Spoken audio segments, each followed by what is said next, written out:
Hello guys, स्वागत है आपका शैलेंद्र एकेडमी में। और आज हम फिर एक नया टॉपिक लेकर के आए हैं, स्लोप एंड डिफ्लेक्शन, जिसे आज डिस्कस करेंगे कि जनरली स्लोप एंड डिफ्लेक्शन होता कैसे है और ये कैसे आता है और इसको कैसे निकालते हैं।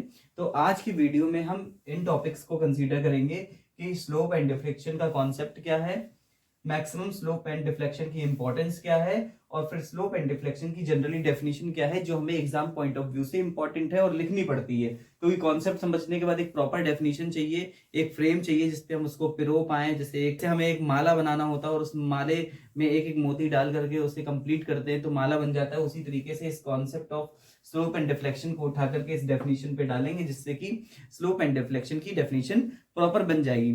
तो अगर हम डिफ्लेक्शन की दोस्तों बात करते हैं कि डिफ्लेक्शन होता क्या है, तो डिफ्लेक्शन को हिंदी में बोलें तो विक्षेप या फिर विस्थापित हो जाना। मतलब कोई चीज अगर अपनी जगह पर है और उस पर कोई भी लोड नहीं लग रहा है या कोई भी इफेक्ट नहीं हो रहा है तो कुछ नहीं होगा। लेकिन जब हम उस पर कोई लोड लगाते हैं या उस पर कोई फोर्स लगाते हैं तो वो अपनी ओरिजिनल पोजीशन से कुछ फाइनल पोजीशन पे हो जाती है। That is generally called as a deflection, और द हिंदी में बोले तो विस्थापन। मीन्स अपनी ओरिजिनल पोजीशन से दूसरी पोजीशन पे हो जाना। तो उसी को समझते हैं कि कैसे करते हैं। तो देखिए, ये एक बीम है, बीम को लेते हैं यहां पर। ये बीम सपोर्टेड है,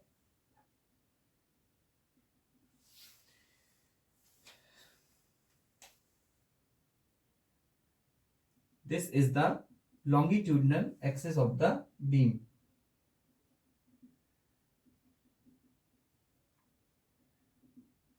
एक्सिस।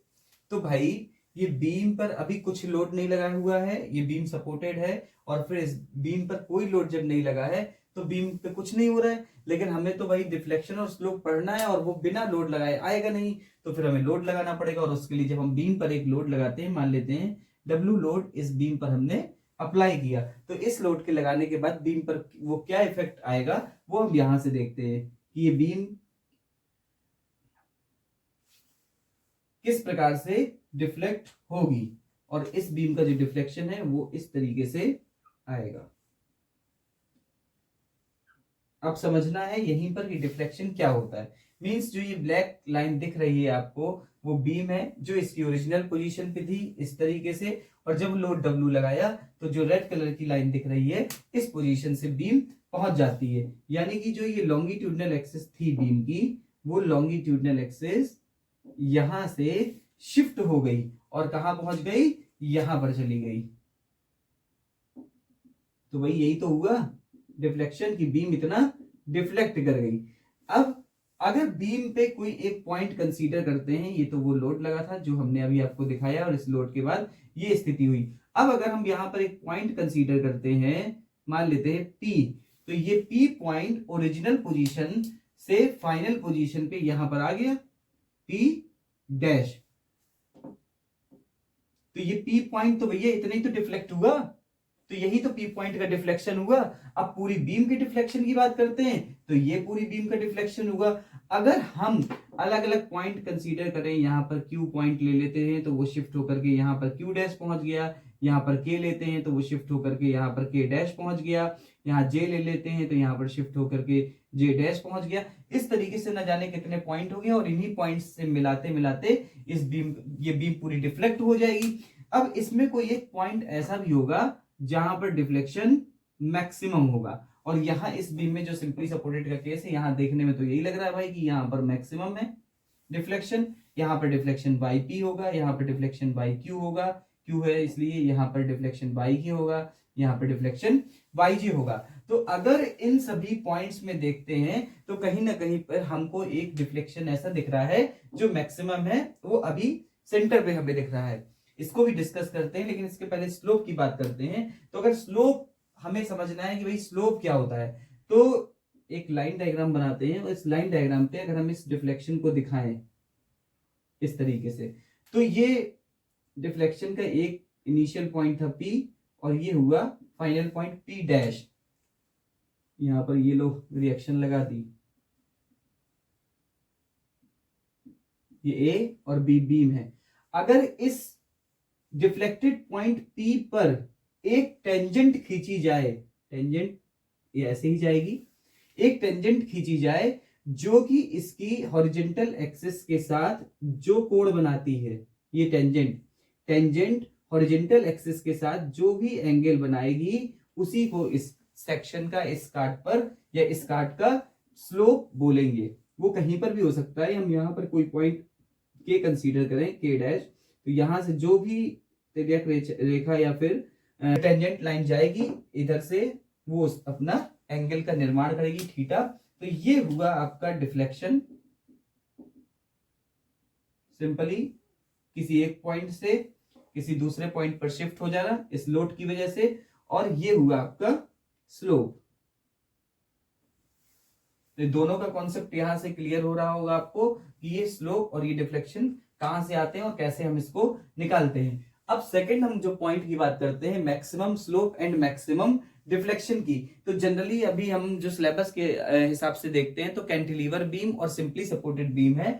अगर हम देखें कि भाई कुछ ऐसे पोजीशंस होंगे, जैसे अगर हम सिंपली सपोर्टेड का एक फिगर बनाते हैं यहां पर, तो simply supported beam like this, यहां पर ऐसे simply supported beam, sorry cantilever beam बन गई। इस कैंटिलीवर बीम पे अगर यहां पर एंड पॉइंट पे कोई लोड W लग रहा है तो यहां पर जो डिफ्लेक्शन होगा वो इस तरीके से जाएगा। मींस अगर आप पूरे फिगर को देखें इस कैंटिलीवर पे, ये इसका A B बीम है और ये B डैश स्थिति है, तो आपको कहां पर डिफ्लेक्शन सबसे ज्यादा दिख रहा है? यहीं पर B डैश में शिफ्ट हो गया। तो कहीं ना कहीं पर, और सिंपली सपोर्टेड की बात करते हैं तो सिंपली सपोर्टेड अभी बनी ही है, उस पे इस तरीके से आता है। यहां पर ये रिएक्शन, तो यहां पर ये आप पॉइंट देखेंगे सेंटर पे मैक्सिमम, अगर यहां पर हम लोड लगा रहे हैं W, ये आपका AB बीम है, और यहां पर अगर P पॉइंट है तो ये शिफ्ट हो गया P डैश पे, तो ये है Y मैक्स। और यहां पर देखते हैं तो ये है Y मैक्स, क्योंकि इसके अलावा यार अगर हम देखें तो यहां पर क्या है, ये भी इससे कम है, ये भी इससे कम है, ये भी इससे कम है, और डिफ्लेक्शन इसी तरीके से होगा क्योंकि यहां से तो फिक्स है, यहां पे इस लोड के कारण ही बीम डिफ्लेक्ट होगी, तो इस तरीके से होगी। जैसे यहां पर हम देखें तो यहां पर सपोर्ट लगा हुआ है जिसके कारण यहाँ पे डिफ्लेक्ट नहीं हो पाएगी, लेकिन इस लोड के कारण ये बीम अपना शेप इस तरीके से दिखाएगी, तो यहीं पर डिफ्लेक्शन मैक्सिमम आएगा। तो और कहीं पर देखेंगे तो इससे कम ही होगा डिफ्लेक्शन। तो इसी पे कुछ जो मेथड्स होते हैं जिसके द्वारा हम डिफ्लेक्शन मैक्सिमम निकालते हैं, उनमें हम इन बाउंड्री कंडीशंस का यूज भी करते हैं कि भाई बाउंड्री कंडीशन क्या लेंगे, तो फिर मैक्सिमम स्लोप और मैक्सिमम डिफ्लेक्शन को फाइंड आउट कर लेते हैं। जैसे अगर हम यहाँ पर निकालेंगे तो यहीं से तिर्यक लाइन यानी टेंजेंट खींचेंगे जो हॉरिजॉन्टल से एंगल बनाएगी थीटा बी, तो ये हो गया आपका स्लोप। जैसे यहाँ पर अगर देखा जाए तो ऐसे खींची लाइन, तो यहाँ पर जो भी मान लेते हैं, यहाँ पर के पॉइंट है, के डैश है, तो यहाँ पर आपका थीटा के निकल के आएगा। तो ये है कॉन्सेप्ट डिफ्लेक्शन और स्लोप का। मैक्सिमम क्यों यूज करते हैं उसका सीधा सा कॉन्सेप्ट दोस्तों ये है कि अगर हम मैक्सिमम किसी चीज को ले लेते हैं, इसको मैक्सिमम हमने किसी भी डिजाइन में, किसी भी एनालिसिस में, किसी भी स्ट्रक्चर को जब हम कैलकुलेट करते हैं बनाने के लिए, तो अगर हमने मैक्सिमम डिफ्लेक्शन ले लिया कि भाई इतना डिफ्लेक्शन आ सकता है, तो जो उसके बाद छोटे छोटे डिफ्लेक्शन है वो उसके अंदर ऑटोमेटिक आ जाएंगे। लेकिन जब भी कोई भी डिजाइन करेंगे तो इस चीज को ध्यान रखना है डिजाइन करने में कि डिफ्लेक्शन किसी एक लिमिट, सर्टेन लिमिट से ज्यादा नहीं आना चाहिए, क्योंकि अगर सर्टेन लिमिट से ज्यादा आ गया तो वो स्ट्रक्चर फेल हो जाएगा। तो डिफ्लेक्शन हो गया, और उसी हिसाब से हम स्लोप को भी मैक्सिमम देखते हैं कि भाई कितना स्लोप मैक्सिमम आ सकता है। तो अगर डेफिनेशन की बात करते हैं तो डेफिनेशन में आप देख सकते हैं कि यहां पर एक किसी एक पॉइंट की ओरिजिनल पोजीशन और उसके बाद उसकी फाइनल पोजीशन के बीच की जो वर्टिकल डिस्टेंस है, that is called the deflection. Means vertical distance between the point before and after application of load. Beam में किसी भार को लगाने से पहले और उसको लगाने के बाद किसी बिंदु की प्रारंभिक और अंतिम स्थिति के बीच की जो दूरी होगी उसी को हम लोग विक्षेप, डिफ्लेक्शन या विक्षेपण कहते हैं। तो ये इसकी डेफिनेशन हुई। स्लोप की अगर डेफिनेशन की बात करते हैं तो ये स्लोप क्या है? स्लोप है एक प्रकार से एंगल। तो the angle between the tangent at any tangent drawn at any section with the horizontal axis of the beam. तो this is simply a definition of the slope.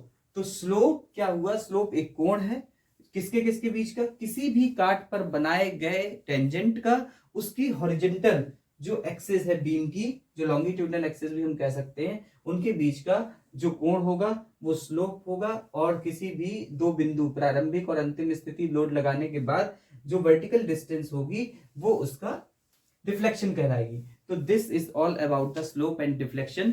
तो ये वीडियो में अगर आपको स्लोप और डिफ्लेक्शन के बारे में समझ में आ गया है तो वीडियो को लाइक कीजिए, शेयर कीजिए, चैनल में नए हैं तो सब्सक्राइब कीजिए। अब अगले वीडियो में हम बात करेंगे सर्कुलर बेंडिंग की, यानी कि जो वृत्तीय नमन की, कि भाई ये अगर आप देखते हैं तो एक सर्कुलर शेप में बन जाता है, तो उसमें बेंडिंग इक्वेशन का भी यूज होगा। फिर कौन कौन से मेथड होते हैं स्लोप और डिफ्लेक्शन को निकालने के लिए और उनकी क्या बेसिक इक्वेशन होती है उसकी बात करेंगे। तो मिलते हैं नेक्स्ट वीडियो में। जय हिंद।